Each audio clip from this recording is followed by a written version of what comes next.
Hi everyone, my name is Shelby John, and I am talking to you today a little bit about understanding nutrition labels and food ingredients. And we're going to just jump into a quick training on this to provide you with an overview and a jumping off place for navigating this world. There's so much to talk about, but I really wanted to get started with it. And so I'm going to share my screen now and give you the training.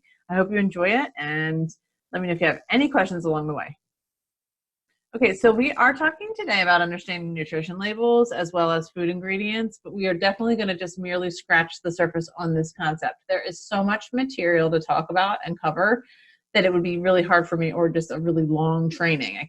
So I'm just going to give you a snippet, and then we'll continue the conversation going forward. So there's a definite research-based link between mental health and what we put in and on our bodies. So I really want to go over that and kind of leave you with that message for sure. I also really do want you to understand what the nutrition label is, what's on it, and then how to understand it.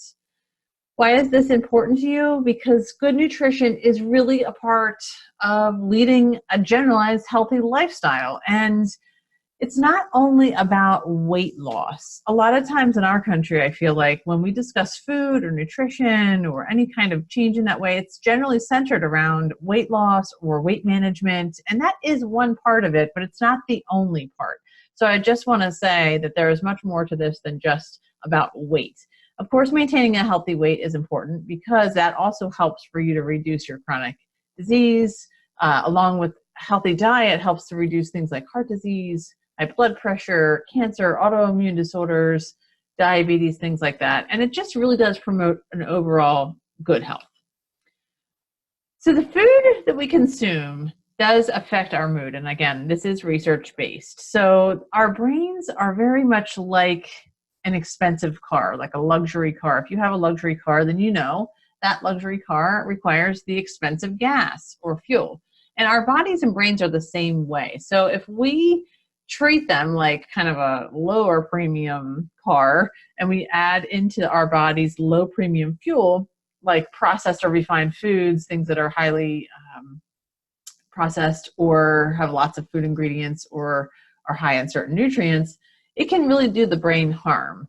So diets that are high in refined sugars are notably harmful to the brain, and they also promote things like stress, lead into all those disease systems that I just mentioned earlier, and they definitely are linked to anxiety.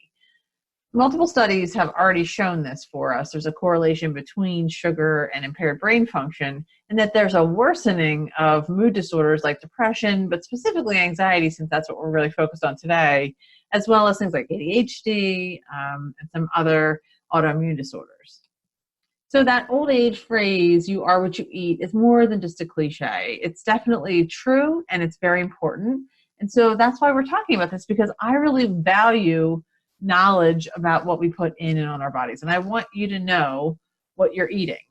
And I want you to know it because it's essential for your health and wellness.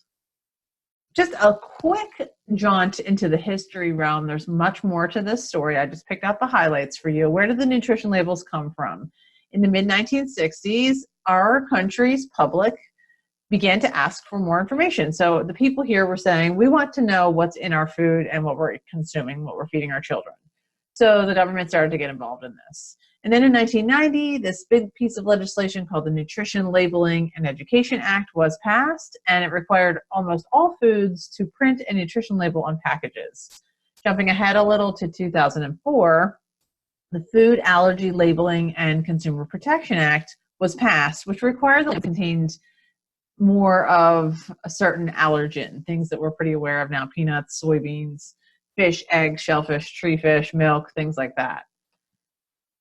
So how do we read these nutrition labels? So they're on all the packages. I'm sure most of you are familiar with this, but let's just do a quick run on how do we read them. So the first step is to notice the serving size and servings per container. This is very important because the rest of the label is read using this important information at the top of the nutrition facts label.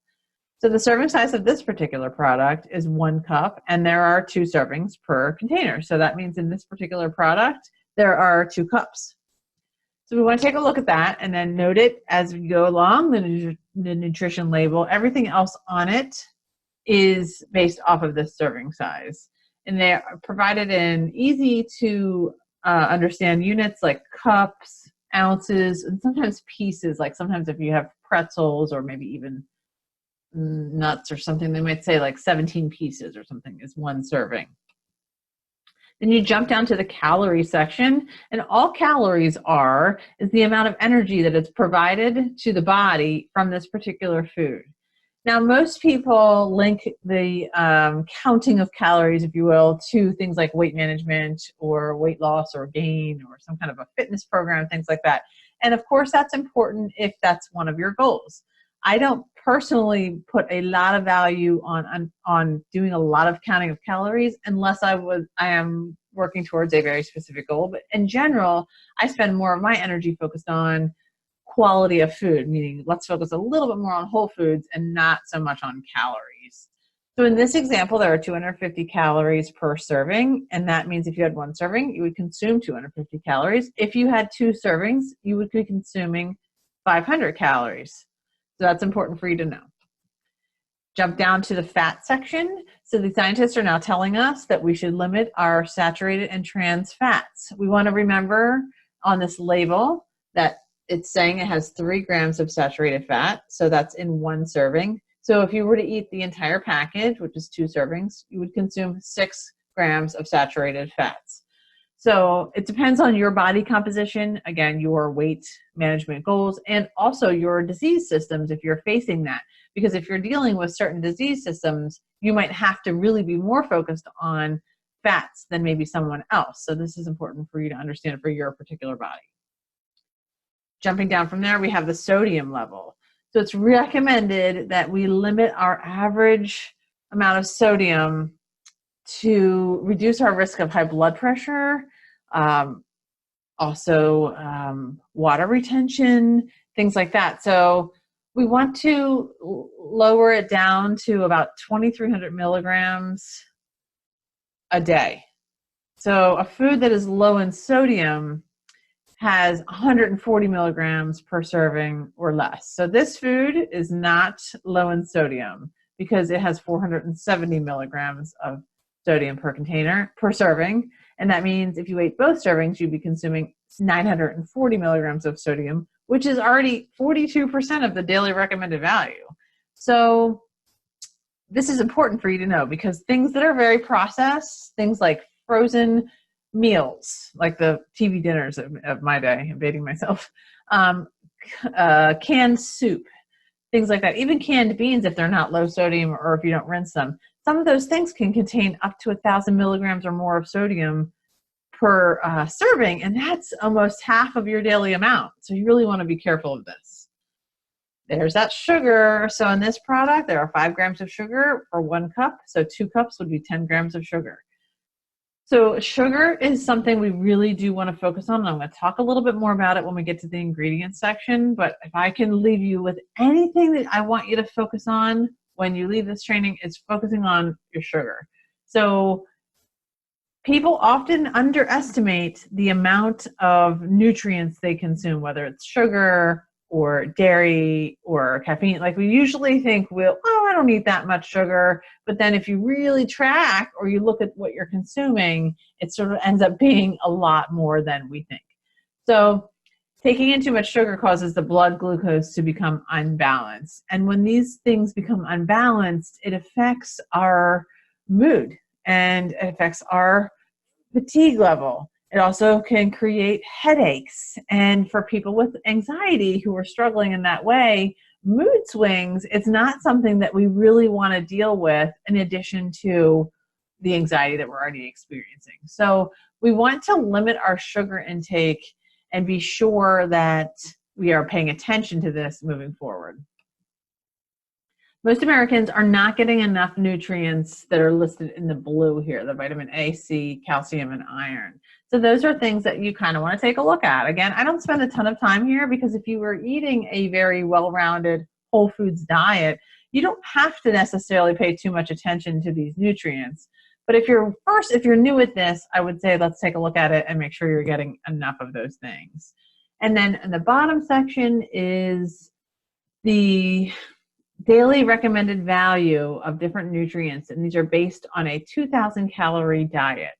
So the caloric needs of you are different than your partner, than your neighbor, than your sister. All that depends on your activity level. It depends on your gender. It depends on your like a lot of things. So everyone's caloric needs are very different, and so it's kind of a blanket statement to just throw out these 2,000 calorie guideline. It's almost it's not really fair, really, because everybody's so different. 2,000 calories to me is kind of a lot in a day. Like that's not something that I would want to aim for my particular caloric needs. Now, yours might be different if you're doing a super high-end exercise or you're younger or whatever. So take a look at that, work with your doctor, or do a Google search on what your caloric needs are.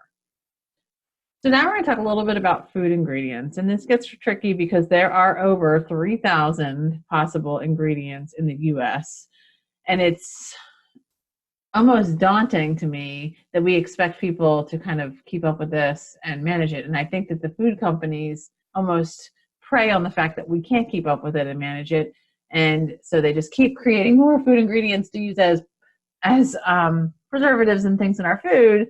And we kind of miss it because it's impossible to keep up with all of this. But we have to try. We got to do our best. They don't make it easy, but we want to begin to understand ingredients and do our best to do our homework and know what we're consuming. So here's that sugar word again. The American Heart Association recommends that men and women eat no more than 9 and 6 teaspoons of sugar per day, respectively. 9 and 6 teaspoons. So if you want, you can measure that out with an actual teaspoon. It looks like a lot, but it's really not that much, particularly if you're a person who really enjoys like sugary coffee drinks, or if you consume sports drinks or soda, or if you like to have a muffin in the morning or pastries or ice cream every night. So it's not hard to get to that level on a daily basis, and most Americans are consuming way more than that. So here's a list of some of the names that sugar is being called these days. I want you to sort of commit these to memory and begin to look for these on your food labels. Products are notorious for hiding sugar. So some of the ones to watch out for are salad dressings, yogurt, cereals, and sports drinks. They all are known for, also condiments, I'm going to add that. They're known for hidden sugar. Things like ketchup has extra sugar in it. Barbecue sauce, a lot of the salad dressings. Again, those fruity yogurts, like you really got to decode the label and then look and compare the brands and find a different brand that's not using added sugars, or at least not as much, or possibly using much more natural ingredients, so that you can consume a better quality product. That takes a lot of work at first, but once you do it at first and then you become familiar with the better brands, you won't have to really do it again. Cereals are terrible too. You really have to read the label, and I usually aim for anything that I'm picking up. I look for something that's 10 grams of sugar or less. 10 would be on the definite high end. I try not to buy anything that has close to 10 or higher. So here's another list of ingredients I'd love for you to commit to memory. Things like aspartame, sucralose, monosodium glutamate, which is MSG, of course, high fructose corn syrup, and the artificial colors. Those are something that I really like to focus on, particularly around anxiety, because they have some known links to anxiety and even ADHD. So things like yellow dye number 4 or red 40 or whatever we see, especially on candies or like those sports drinks, we really don't want to consume them in our bodies at all. So if you can find a different product or make your own that do not have these ingredients in it, that's what I would recommend. So I want to just finish up by saying that knowing what you're eating is really important. Reading these labels, comparing the products. Sometimes convenience foods are really important in our life. I know I'm a very busy mom, so I need some use of convenience foods. But we've made the switch to things that work better for our bodies. So like, for example, granola bars. My kids love to eat granola bars or pack them in their lunch, but we don't buy the higher processed ones. We buy Kind bars. And yes, they may be a higher price point, but I feel a little bit better because I know they're getting way better quality ingredients than they would if we just bought like maybe the traditional Quaker ones. Also, we used to make our own granola bars, or those little balls, you know? So there's ways for you to get around all of this stuff. Things like the salad dressing. I make my own salad dressing. It takes 5 minutes or less. It's very simple. It's not hard. And then you can get used to it, and then you're saving a little bit of money likely, and also saving yourself a lot of toxic load with the ingredients. So read those labels. Know that you do have a choice in what you buy. We have the most power with our dollar. So make sure that you are using your dollar for healthier options and making really good choices. Please let me know if you have any questions about any of this. I'm always happy to answer them. And I will see you next time.